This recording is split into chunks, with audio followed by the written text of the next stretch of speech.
Hello again, welcome back to another episode of the Photography Made Simple podcast. Today we are going to be talking about lenses and very specifically about my 3 favorite lenses that I use for child photography.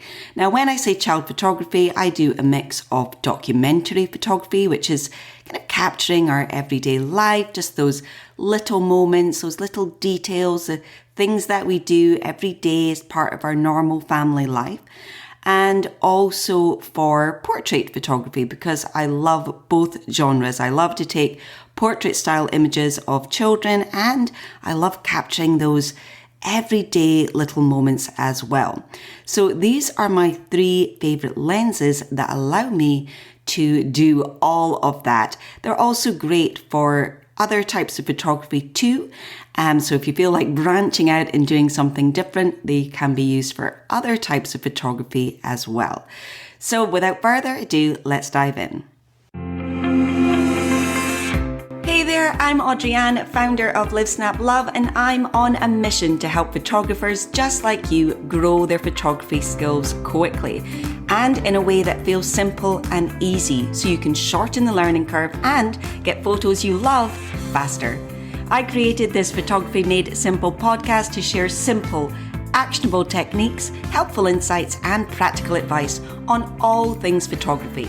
So if you're itching to take your photos to the next level, whatever that level may be, you're in the perfect place. So let's get started. So before we go ahead and get into my 3 favorite lenses, I do want to add a little caveat first, and that is I want you to remember that this is my personal favorite lenses for child photography, but that doesn't mean that they're going to be the best lens for you. So I am also going to give you some alternative suggestions at the end of the podcast, just that might be a better fit for you and the way that you shoot, because I personally prefer prime lenses, which means that they are a fixed focal length, so you can't zoom in or zoom out with them. You have to move with your feet if you want to get closer or further away from the action.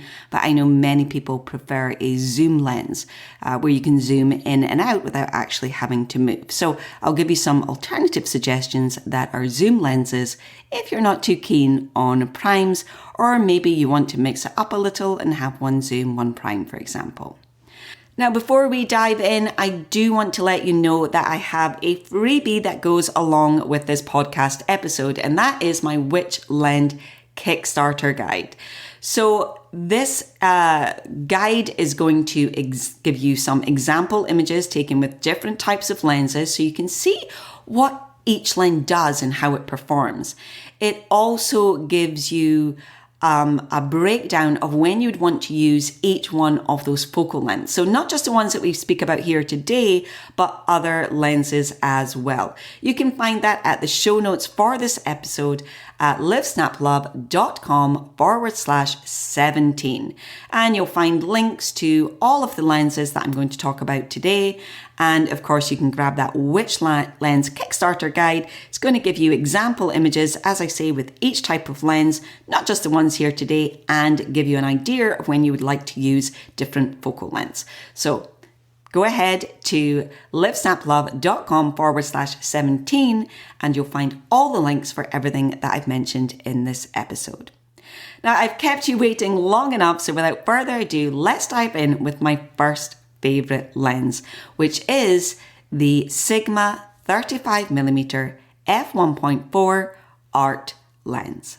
And this is probably my most used lens out of all of the lenses that I own, and this is the Sigma 35mm f1.4 art lens.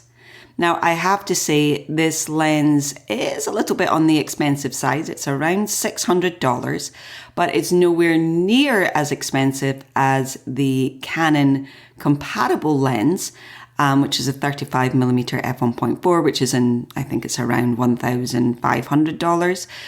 So it's cheap, relatively speaking, to the Canon own brand, but I appreciate it's still relatively expensive. But I have to say this lens is absolutely amazing because it is super sharp even when the aperture is opened up all the way to f1.4. Now this is unusual with many lenses because most lenses just aren't that sharp when they're open up to the widest aperture. So this has actually been a great boost for me because it does mean that I can use it f1.4, and if I'm very careful about where I place my focus and so on, I can still get really sharp images. So that's one reason that I love this particular lens, but I actually really love the 35mm focal length. On a full frame camera, this gives you a wider view than the naked eye, and this means that you can fit that little bit more into the frame. So it's absolutely perfect for those documentary, everyday images of, your everyday family life.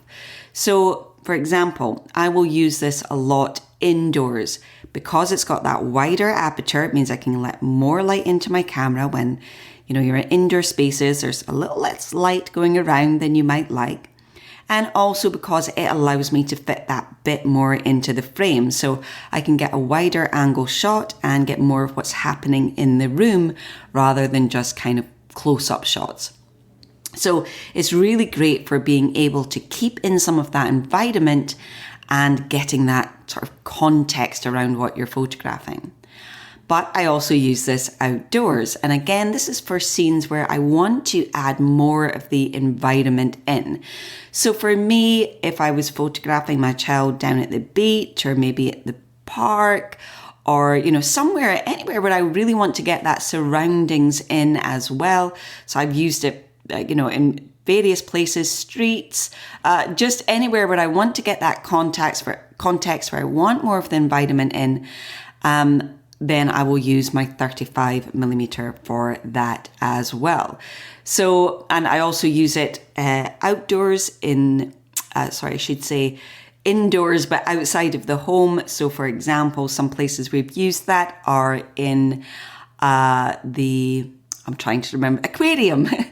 I was going to say the place where you have fish, like aquariums where it's really dark. I've got some wonderful images taken in there. In stores, one that springs to mind is we were in a Lego store in Copenhagen and my son was really excited. And it was great because we could, in that store, it's not great lighting, and you wanted to include some of that environment as well. So because of the number of places that I can use that, this is probably my major workhorse of a lens. Now, it's also great for things like group photos. Again, if you've got more people that you want to fit in the frame, so family photos, you're taking, a group family photo, then it is fantastic for that as well. The one thing I don't use it for is individual portraits. If you're just doing a head and shoulders shot rather than an environmental portrait, that's not really the lens I use for that. So this one is definitely for lifestyle, documentary style images, both indoors and outdoors. So if that is your preferred genre of child photography, that is a fantastic lens for you. Okay, moving on now to lens number 2, and that is the Canon 85mm f1.8. Now, this is actually one of the cheapest lenses that I own, although actually no lenses are cheap. They're all very expensive.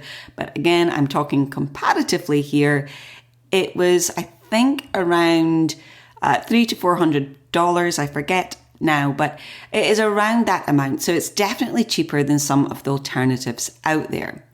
This is a fantastic lens, especially for the price. So this focal length, 85mm, is perfect for portraits. So this is a lens I reach for when I want to take portrait style shots rather than lifestyle type shots. So again, child photography, this is perfect for outdoors and indoors. So a lot of the time, if I am photographing a headshot style near the window, this is a lens that I will reach for. And I also use it outdoors. It's just that perfect for child photography, both indoors and out. Now, the reason I quite like it for outdoor portraits for children is that it does allow you to be close enough to the child that you can talk with them and interact with them, so you can get that kind of smiles going in your portraits, if that's what you're going for. I'm quite happy to not have smiles in my portraits sometimes, but if you do, then you can interact with the child, even just asking questions to keep them engaged and keeping them in the same place. So I do like to use it for that reason, especially for child portraits, because it does allow me to have that interaction. But just as a general rule, the 85mm focal length is very flattering for portraits because it tends to slim the face ever so slightly, but it also gives amazing background blur. So this lens, great for portraits because of that slimming effect. It's a fantastic focal length because it means that I can get amazing background blur, which I want for my portraits, and still be close enough that I can interact with my subjects. And that's particularly important, I think, when you are photographing children. So as I say, this 85mm is the f1.8 version is the one that I use. It's the cheapest out of the 85mm. There's a f1.2 version, which is horrendously expensive.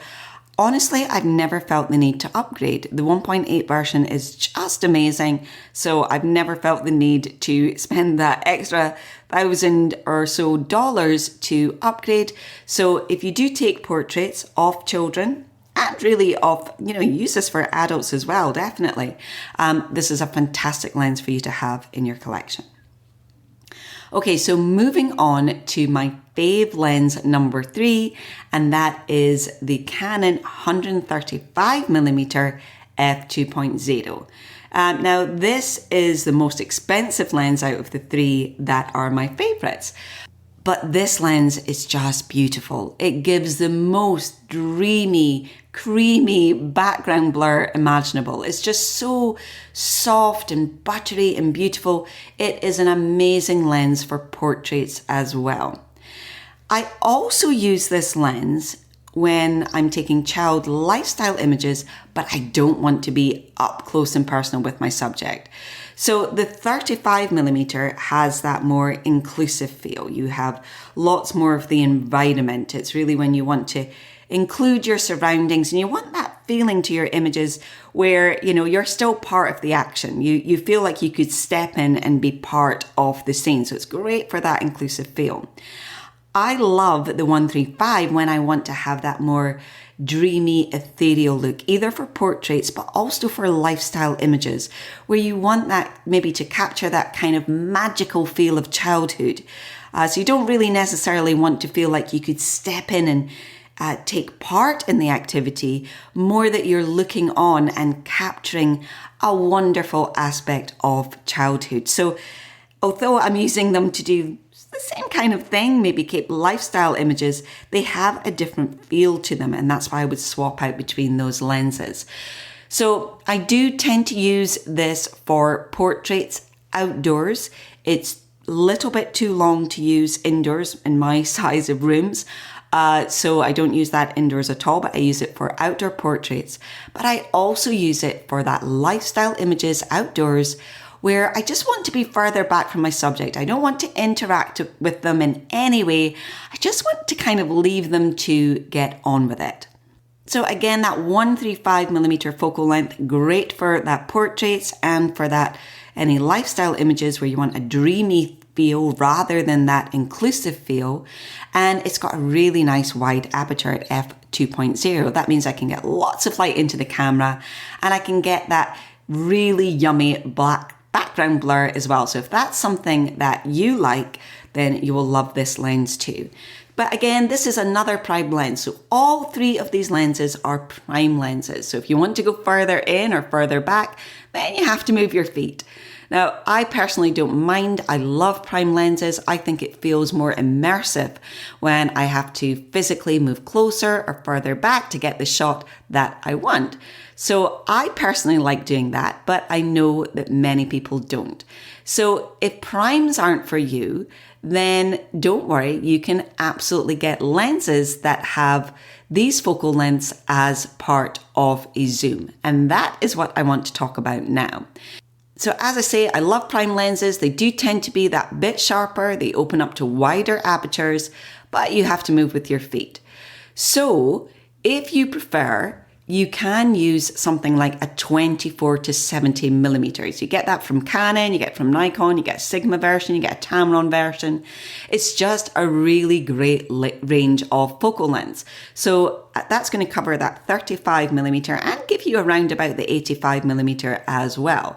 So as such, it's perfect for indoors, it's perfect for lifestyle images, it's perfect for images where you want environmental style portraits, you want to get more of the scene in the frame, and because it goes all the way up to 70 millimeter, you can use it for portraits as well. So as an all-rounder lens, the 24 to 70 is a great one to get. Now, I used to have a kind of similar version to this. It was from Tamron. It was a 28 to 75 millimeter. It was very good. It is a little bit cheaper than those, the Canon and the Nikon versions. So it's great if you're starting out and you don't want to fork out a lot of money on a lens. I got that lens because I basically got one prime lens and one zoom lens. I got the 50 millimeter prime lens, and then I got this 28 to 75 Tamron lens, so I could see which I preferred, a zoom or a prime. So if that's you, start with those two sort of range of focal lengths, and then you can always upgrade to a better quality lens once you know that a zoom is definitely for you. Another lens that I would recommend for a zoom is a 70 to 200. Again, both Canon and Nikon have versions of this, as do Sigma. And that covers you with that next range of focal lengths. So this is where for outdoor portraits, or environmental or lifestyle images where you want that dreamy feel that I would get with my 135, because you're getting everything from 70 right the way to 200. And so you can get that really out of the world background blur if you want it as well. Now, the downside to those lenses is they really are very heavy. I definitely wouldn't class them at all as a walk around lens, but they are extremely versatile. Don't forget, you can download that Which Lens Kickstarter guide. It's got example images from a wide range of focal lengths, and it gives you a note of which focal lengths are particularly suited to which type of image. You can grab that at the show notes for this episode at livesnaplove.com/17. So that's livesnaplove.com/17. That's also where you're going to find links to all the lenses that I have mentioned, and you can go and download that Which Lens Kickstarter guide. So that's it from me. That is my 3 favorite lenses for child photography. I will be back soon with another podcast, and so I'm planning on recording one where I go into all the lenses that I own. So that's my 3 favorites, and I'm actually going to record another podcast episode in the near future. I'll give you a little bit of break from lenses, a little bit of break from lens talk next week, but after that I will record another podcast where I talk about all the lenses that I own. So that's it from me. Thank you so much for being here and for listening to the podcast, and I will see you again next week. So that wraps up this week's episode of Photography Made Simple. I'll be back at the same time, same place next week, but if you want more, head on over to livesnaplove.com/podcast, where you can find all the resources and the downloads mentioned, plus a whole lot more. Finally, if you enjoyed the podcast, please be sure to subscribe, and that way you won't miss an episode. Thanks so much for joining me, and I'll see you again next week.